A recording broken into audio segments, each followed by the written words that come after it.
Felixus here, doing a quick video on how to clip through map objects in Satisfactory using hypertubes. It's a topic of conversation that came up when watching Dan P's stream the other day, and just wanted to do a quick video. He seemed to have interest in it, and I assume that means the rest of the community probably would too. So I use hypertubes and a mechanic that the hypertube exit has where instead of kind of like stopping you in the tube before you exit, once you enter like this portion of a hypertube exit, it'll essentially just teleport you to a specific point outside of the hypertube exit with all of the velocity you've gained in that hypertube. So when a hypertube exit is placed flush against a map object, like the floor here, or a tree, or a rock, actually I don't know if trees work, but I've done it with rocks before, it'll essentially teleport you inside that map object. So in the instance of the floor, it'll teleport you into the floor or into a point that is on the other side of a portion of the map that you normally wouldn't be able to pass through. So this is an incredibly useful tool when it comes to building large structures when you don't want to impact the visual landscape, or if you want to build structures that require fluid transportation when you're generating the fluid above the ground. It doesn't require pumps in order to transport that fluid vertically down into production that may be underneath the map when you don't have enough vertical room to play with. So that's how I'm using it. I'm going to be using it for all of my water extractors for my nuclear power.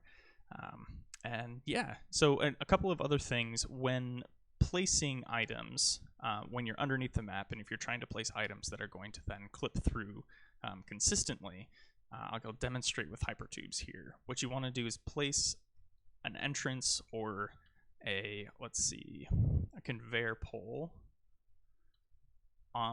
below or inside wherever you're clipping initially. So we're clipping through the floor here. We want to build, we want to start a build like whatever this thing is, where it's like I have this build blueprint. Thank you. This blueprint already activated. If I'm walking through here, it stays activated, right? Unless you're walking into water or something else that would cancel the build blueprint. Which means that this works, right? This goes all the way through. So I use the same principle when building this limestone mine here. Started the build below the map, walked out of whatever I clipped into, and then finished the build outside of the map. The same thing works with the hypertubes.